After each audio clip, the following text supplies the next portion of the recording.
Hello again. This is Monica Pitts. And Katie Gwen. Welcome to Marketing with Purpose.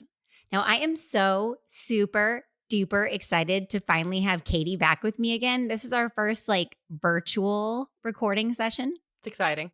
So if we have awkward pauses, that's why we can't see each other. Blame technology, which is what we're here to teach you about. Exactly. So we're here to record part 3 of reviewing marketing data to make decisions.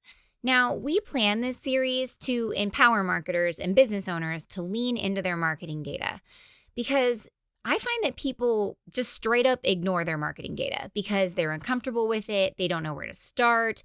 They don't even know what metrics mean, really. And so if you're one of those people and you feel like you're just flushing your money down the toilet with your marketing because you don't even know what's working and what's not, then you have come to the right place because this series is just for you. You can just call me your data plumber. We are going to dig into the 4 things that you really need to know to get control over your marketing data. We'll start with what to review. Then we'll talk about tools that will make that review easier. Third, I'll interpret all the metrics you really need to know. And last but not least, I'm going to go over how often you even really need to review this stuff. I want to clear up your confusion over this data so you can knock out your excuses to skip the review step. No more money flushing for you. We're going to make decisions on what worked and what didn't work. We're going to market with purpose. Let's get started.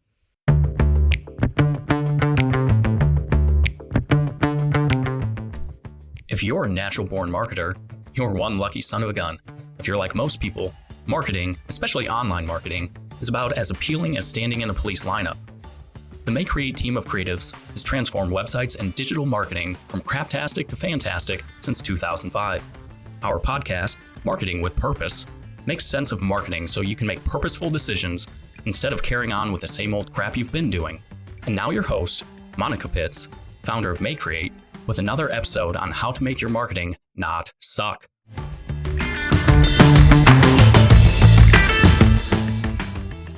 So today we're talking about reviewing your email marketing data. We're going to go through what to review, tools to make that review easier, how to interpret your metrics, and how often to review. Yeah, and this is a lot of intangible stuff that I myself, as a visual person, prefer visuals for. So I actually prepared a little goodie bag for everybody that will be included on this episode's link on our website. So all you have to do is go to podcast.maycreate.com for your party favors. They do include links to the websites and services that we're going to talk about. And there's also an offer for a free guide for reviewing your email marketing data. Katie is such a party planner. She really is. At my wedding, I was told I should be a wedding planner. And I said, who would want to do this for a living? But you always have the cutest little things. I mean, like Thanks. when you designed the pages for our podcast and at the bottom you put episode goodie bag, I was like, this is the cutest thing ever. Just came to me. And so don't forget episode goodie bag out there just for you. Go All get it. right, let's get down to business. So we're going to start at the top with number 1, what to review. Now, just a quick reminder, we are reviewing your marketing data pyramid style. So starting at the bottom, that's your plan. It's all the activities that you'll execute to implement the marketing plan. That's things like, did you send your emails? And then at the narrow top is the end goal of your campaign. And that defines your most important metric. For most people, it's going to be increasing sales. So as you're reviewing your emails, you want to make sure down at the bottom, you ask yourself, did you do them? And then how did they work? That's the middle of your pyramid. And up at the top, did you sell anything from them? Before you start reviewing, you'll need to determine your key metrics for what to look for. Those key metrics are going to be your success indicators. So if you just go into the interface to review your metrics and you don't have any idea what you're looking for, it's either going to be really overwhelming. It could possibly be an amazing journey, but it's going to be also really time consuming. So it's important to know what to look for. I will say, though, that email of all these interfaces is the least overwhelming. So you've got that going for you. And the first major indicator of success for email marketing, as I said earlier, is just sending the email. And then you're going to look and see if people opened it, And then if they clicked on your offering, and last but not least, did they do what you wanted them to do on your website? So there's a lot of components that you can review and tweak based on what you find. Anything from the subject line to the content in the email, all the way down to the landing page content. The key metrics that I look at for my email marketing accounts are, of course, the number of emails that are sent, the email list size, bounce rate, open rate, click through rate. And then, of course, I go Mhm. over to the website and I look at the email website traffic. And I will list all of those metrics in a minute when I cover them because I just want to focus on what's in your email software right now. So, like these metrics that I'm talking about now, remember, I'm an art director, I'm the business owner. So, I look at the big metrics the most often. And then based on those key metrics, I might or might not look into the subject lines or what links we had in the actual email to see how it performed the way that it did. I seldom look at who exactly opened the email or what day or time they opened it because that's something that Katie would be more likely to do, Mhm. or the person who is set to respond to the email. So if it's a sales push, it might be one of those people. If it's an account service push, it would be one of those people. I'm just more concerned that I can make a decision about my marketing and whether it's working or not. And then I let the other really smart people on my staff choose the right subject line and the email content. So that way the campaigns are awesome. Yeah, details.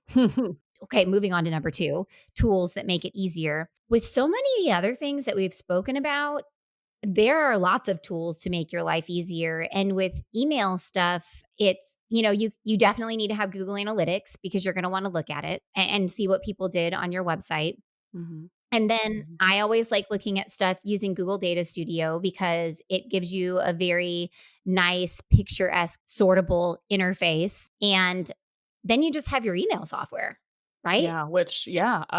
And I won't go too deep into that right this very second, but I will say we use Mailchimp and they have a very robust reporting analytic kind of setup, so it's great. Others may not be as great, so that's my disclaimer on that. We also have an account with Emma, and they have a really nice reporting software that's super detailed. Both of them go It's true. like through so many metrics that you're like, whoa, I'm not even sure what to do with all of these. But also, the thing that I really love about them is you can send an email, and let's say that you're doing a sales push and you're doing it to your past clients. So you can send these emails and then you can go back in and look at the data and see exactly who opened them or who clicked on them. And that Mhm. helps you as a salesperson to know with who you should follow up. Makes sense. Now, one of the party favors that you will find in our episode goodie bag is a link to a data studio report that you can clone. Katie and I love Google Analytics, and we have sat through hours worth of training on how to use this software. And it's super robust, but it can get confusing fast. Mhm. And so I made a data studio report for each one of our clients. That way you can just use drop downs and easily sort the information in Google Analytics so you can see what's actually just happening from your email traffic. So I'm going to have a link. Well, I say I'm going to have a link, but really Katie makes the goodie bag. So Katie's going to put a link for you. I'm doing it. So go check it And out, especially if you're not an analytics expert. So that brings us to number three, what each item means. So the first thing, I've already mentioned this, is the number of emails sent. And what I mean by that is like how many emails did you send in the given time period that you're reviewing for? And the reason that I keep saying it's important is because it will skew your data one way or the other.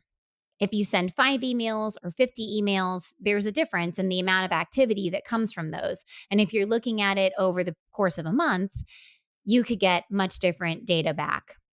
So the second thing you're going to look at is email list size or list growth rate. So when I say email list size, I just mean how many people are in your email list. Now, list growth rate is a nice indicator. The list growth rate is a measurement of how fast your email list is growing. to get the calculation, if you will, for that, you basically take your new subscribers, you subtract from that your unsubscribers and your hard bounces, and then you divide it all by the size of your list. It gives you a It- percentage. It's a, yeah, I mean, which I love. I'm a math person. Basically, your list growth rate is a sign of whether or not your email campaign is healthy. So if it's a low growth rate, then it's probably not as healthy as one with a high growth rate. The average lifespan of an email address is only like 18 months ish. So I mean, emails just go bad over time due to job changes or forgotten passwords. Those are fun. Email program switches, stuff like that. But the average turn rate of an email is 25% annually. So it's important to add new subscribers to your list to replace the ones that you've lost. I just cannot believe that the lifespan of an email address is only 18 months. Like, That's like a toddler. I know. I have had my email address always since I was 16.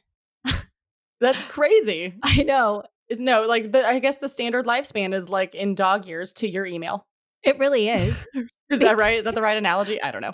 Well, my family owned an internet service provider that I've operated with through the entire business of owning MayCreate. And so Mhm. when I got my first email, it was from their internet service provider. And then from there, I just used that same email and I just started forwarding it to my MayCreate address. Dang. I can't say that. I have like 40 email addresses that are of all different ages. It's one big family. Which means I've actually had the same email address for 24 years. That's insanity. I know. I don't think I have had one for half that long. Oh, so things to watch out for with this list size. So Katie and I, we learned the hard way. We we skipped a part of our process when we were launching our new website 2 years ago. And when we were reviewing our marketing data, we realized that our email list growth rate was like not just plateauing, it was Not actually happening. going backwards. I was like, it wasn't growing at all. It was declining. So make sure that you have an email sign up form on your website. This is important. Yeah. And then Mhm. Without one, you won't get new emails. so the next metric that you're going to look at is your bounce rate. Now, the bounce rate is the percentage of total emails sent that could not be delivered to your recipients' inboxes, and it includes hard bounces and soft bounces. So, hard bounces are emails that are permanently undeliverable. And it could be because there's a non existent address or somebody closed their email account, or maybe you just spelled it wrong. And then a soft bounce is an email that gets to the recipient's email server, but it couldn't be delivered. You could encounter a soft bounce if the recipient's inbox is full, or like if the server is overloaded, if your message is too big, or if it's spammy. Don't do that. Spammy. Yeah.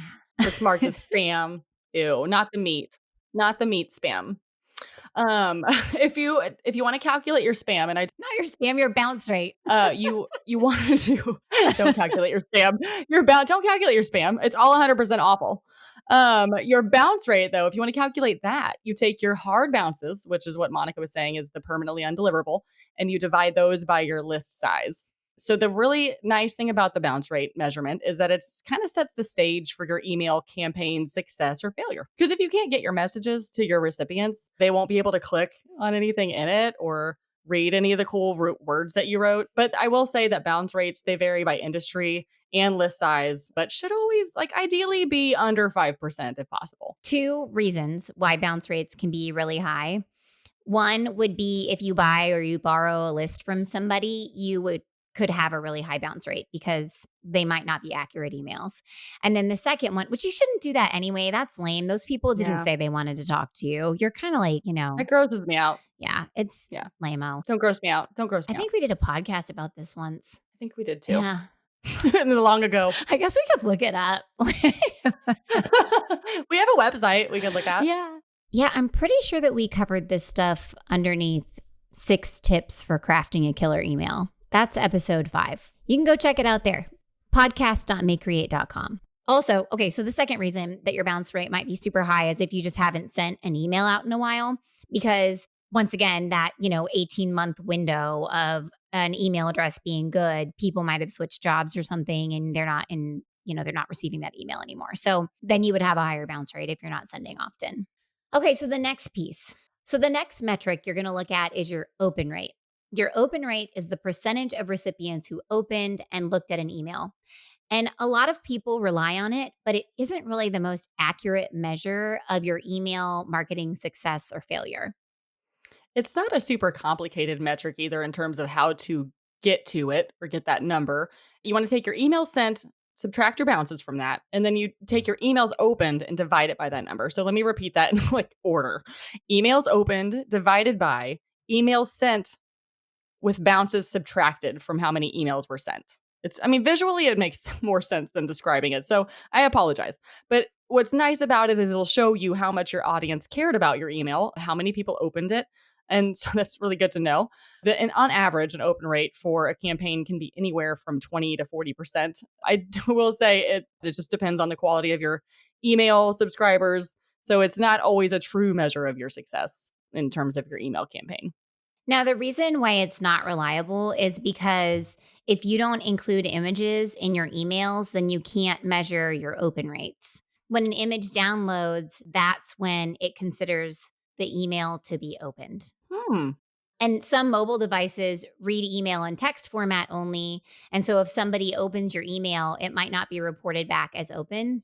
And then the other piece of it is that whether or not somebody opens your email it's really reliant on your subject line. Mm-hmm. Yeah, I mean, it's got to be a good one. If anyone cares about it, they're going to click on it.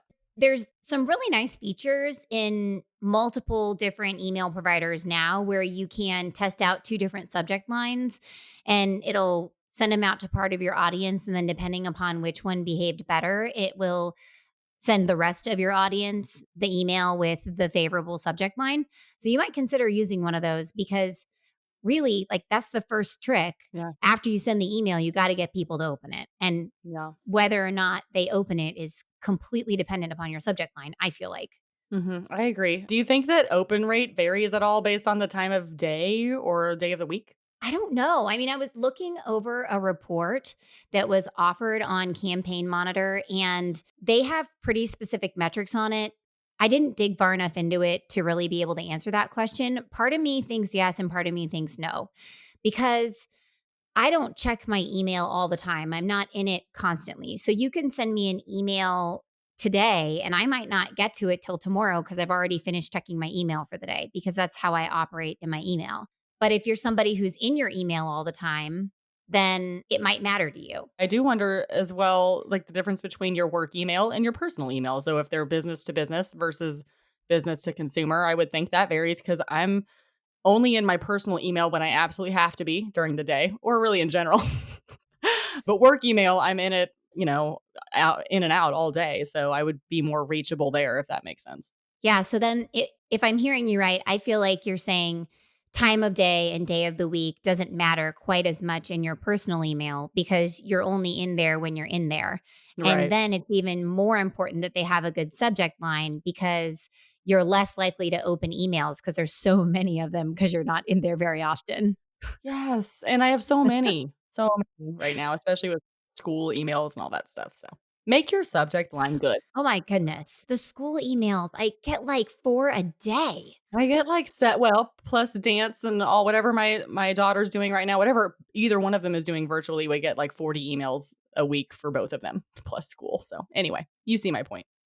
Yes, definitely. I do like, though, that they're sending me emails and they're not just expecting me to check a Facebook page. So thank That you, is public fair school system, for realizing that not all of us are going out to Facebook and waiting to figure out what you're doing.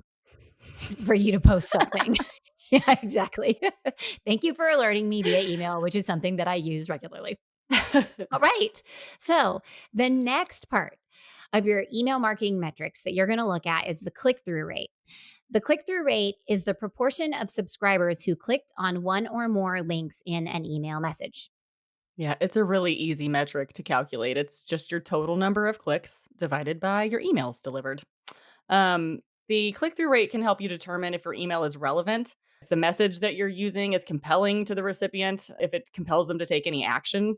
And these rates can differ greatly, though, by the type of email you're sending. So it is important to compare your click through rates based on your email types. So, for instance, we have transactional emails have super high click through rates, especially for MayCreate, because we send emails. If someone comes to our website and they download an offering, they get an email with the offering in it. So you better believe those are real high. Everyone's clicking to get to that PDF. But if we're announcing a new marketing thing that we're doing and inviting people to register for a webinar, our click through is not as high just because the messaging is very different and it's just the goal is different. And there are some things that you can look at if your email click through rate is super low. You could see, I mean, do you have a link in there? I know it sounds insane, but sometimes you might forget. But then, too, I feel like you can have more than one link. I wouldn't make the entire thing just link, link, link, link, link, because that's going Mhm. to send you in spam. But having a couple text links is a really good way to make sure that you do have people clicking through because and I say text specifically because if you're putting all your links on images and they're checking it on mobile and they're not downloading those images, then they're not going to see your links. And that'll make your click through rate far lower. And let's be real with ourselves. A lot of people are checking their email on their mobile device, especially their Mhm. personal email. So Yes, pay like attention to me. those things. So, the next place you're going to go after you're done, all of those things, you find those in your email marketing software. Then you're going to hop over to your website because your website always gives you another layer of data for each digital marketing activity you do.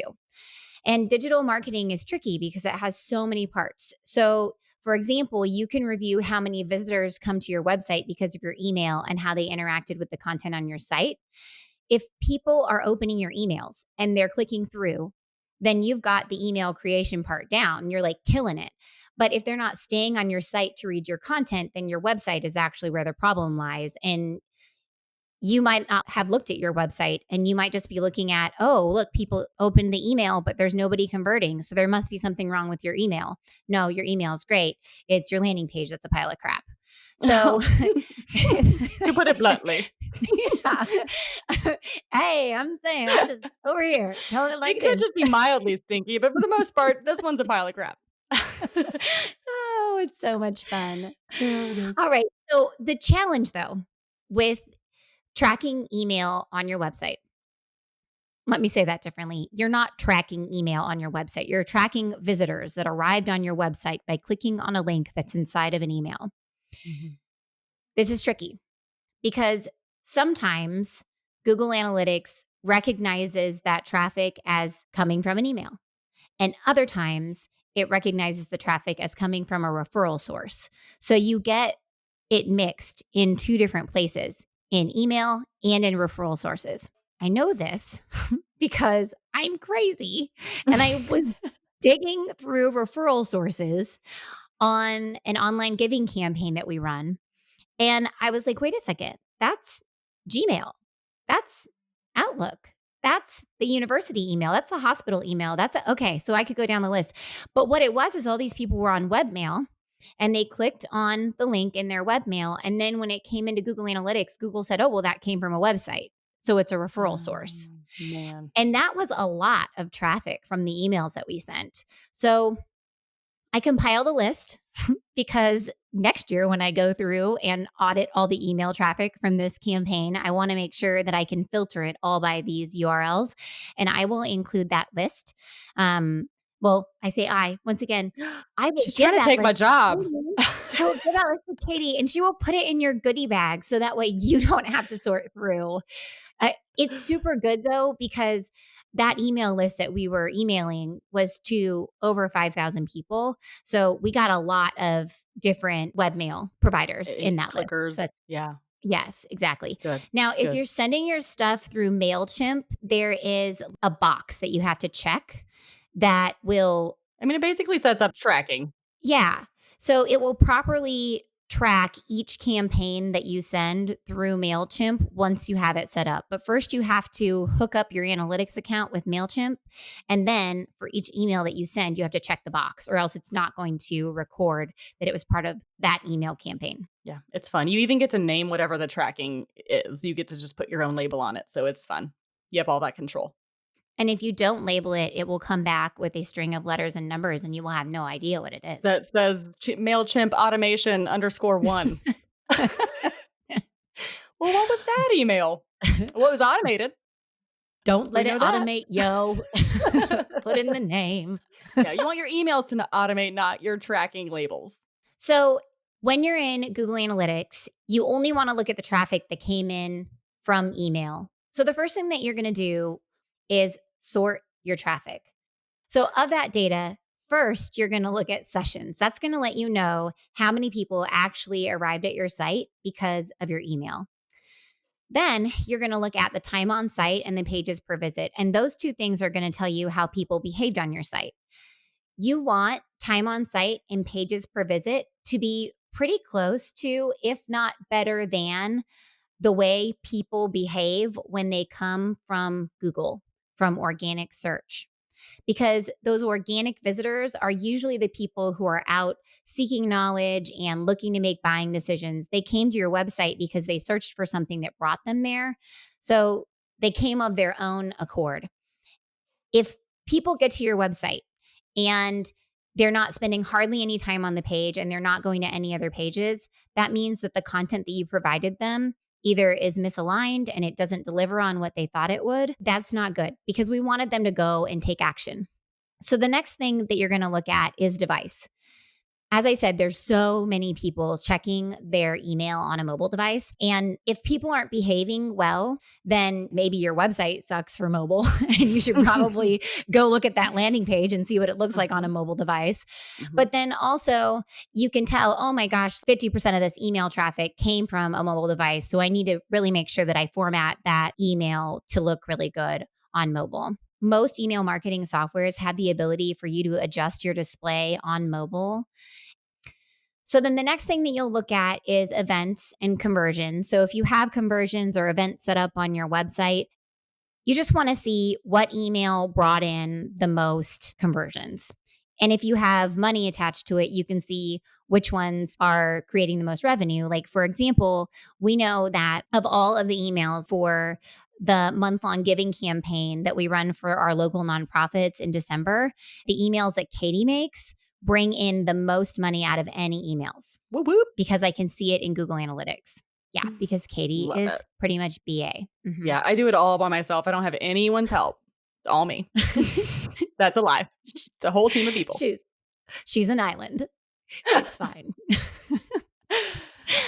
All right. So then as you're digging deep, and I wouldn't do this every single time that I review how email visitors act on my website, but every so often I would go out and see what the most viewed pages are that are coming in from email. Like, did they just go to the links that you gave them, or are they going to more pages in your site? And then which pages are they going to? Because then you can kind of get a picture of what these visitors are after.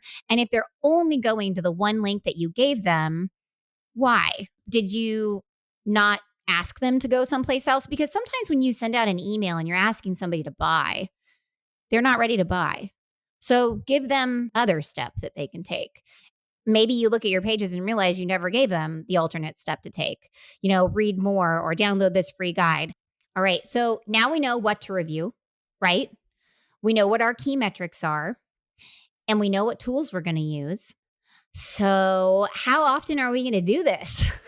Once every 5 or 10 years. That's what I would do. That's Just not kidding. true. That's not true. I love numbers. Every day. Is that right? Is that Well, right? Did I get it right? No, I'm just kidding. I'm messing that with could you. be right, though, Katie, because think about it. When we send out emails for an active campaign where we're asking people to really do something, not an email newsletter, but sign up for a webinar or go give a donation, we're out looking at it often. Yeah, I won't lie. I've been checking our webinar stuff just to see how it's doing. It's my baby, I care. So when you're doing a marketing push, I feel like you could go out into your email marketing software, and a few days after you send your email, you could definitely look at it and review what's going on. And if you're going to send out another email on the heels of that email, you're going to want to look at how the first one did to see if you need to change stuff for the following emails, right? Yep.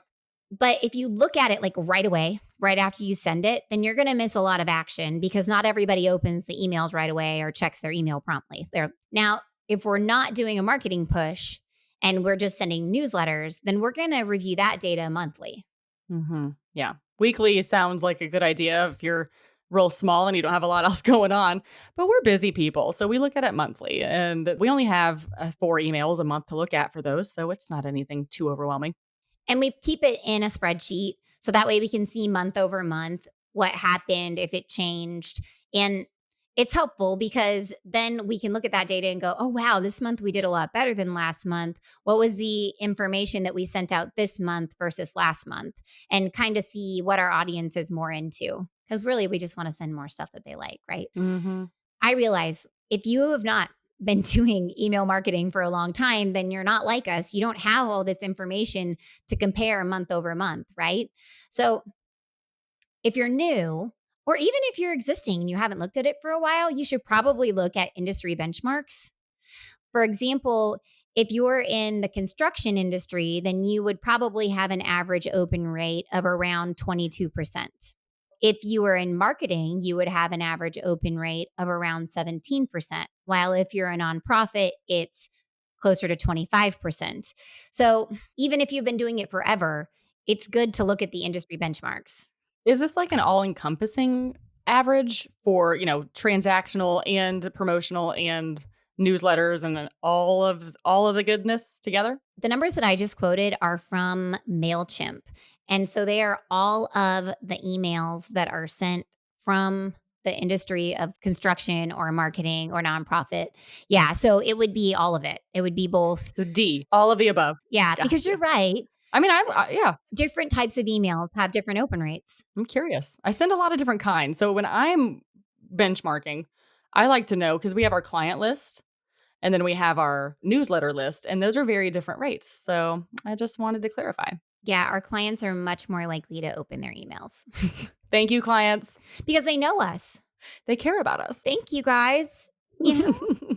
Well, and you know what's interesting though is for our clients, the emails that they are most likely to open are the emails where we're just writing fluffy things about ourselves. So with every new hire, we have a meet this new person email, and those are some of the best emails that we send all year. It's true. Or if somebody has a baby, Yeah. or if somebody gets a new puppy. I was going to say puppies and babies every time. Puppies and babies. Everybody loves them. We also have great open rates on other types of emails too, where we're really hitting home on something that people are very interested in.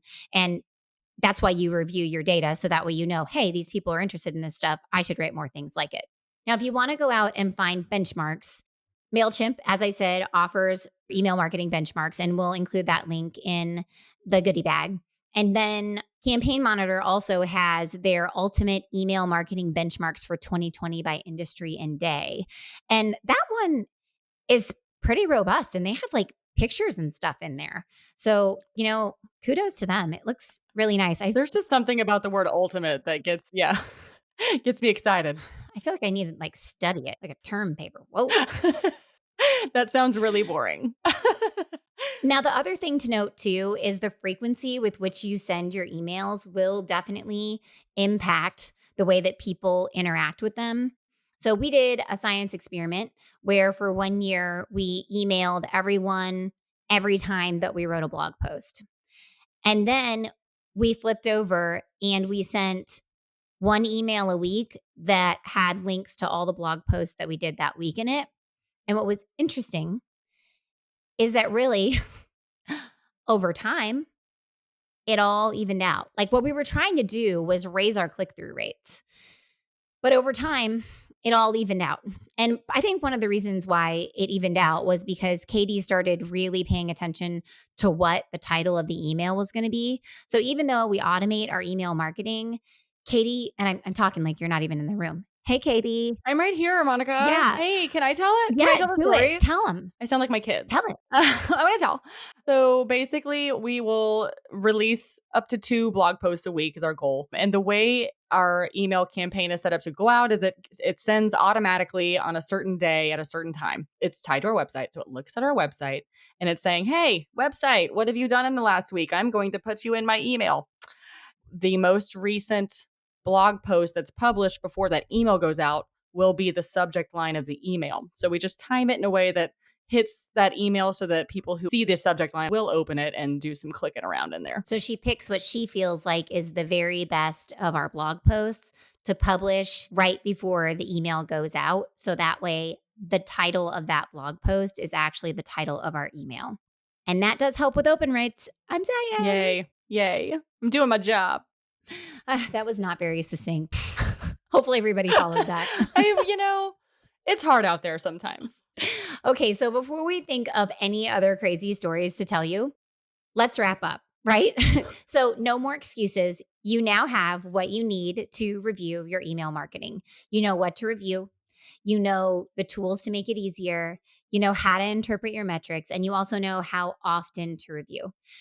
Now, if you want to hear all about how to review your website or your social media data, like if some of the things that I spoke about when I talked about reviewing website visitors from email, if that didn't make any sense to you, go back over to part 1 of our series where we cover how to review your website data. Part 2 is how to review your social media data. And I'm hoping that for our next installment of this series, I can wrangle Sean, our Google Ads expert, to come and tell us what to look for in our Google Ads data. That would be like a bonus episode because I really only intended to do 3 of these. And then I thought to myself, no, I mean, you should probably know how to tell if you're getting taken to the cleaners by your Google Ads manager, Yeah. right? Like, Yeah. while I don't necessarily know that you should be managing it on your own because it is a complicated monster, you should definitely know if it's working. I hope to talk about that in the near future. I think it's important. So, we talked about a bunch of intangible stuff today. So, if you need visuals, you need to check out this episode's goodie bag. There's going to be lots of stuff in it. And Katie prepared a party favor just for you. She included links to the websites and services that we talked about in this episode. And there's also a free guide to reviewing your email marketing data. So, hop on over to podcast.maycreate.com because your party favor awaits. Now, I do have a teeny tiny favor to ask. If you enjoyed this episode or maybe learned a thing or two, subscribe or give us a quick review wherever you're listening. We'd love to hear from you. Thanks again for listening to Marketing with Purpose. Head over to maycreate.com, MAYECREATE.com. Yeah, you heard me right, MAYECreate.com for podcast notes and more resources to grow your business. Don't let your marketing suck. Get your pride on, market with purpose.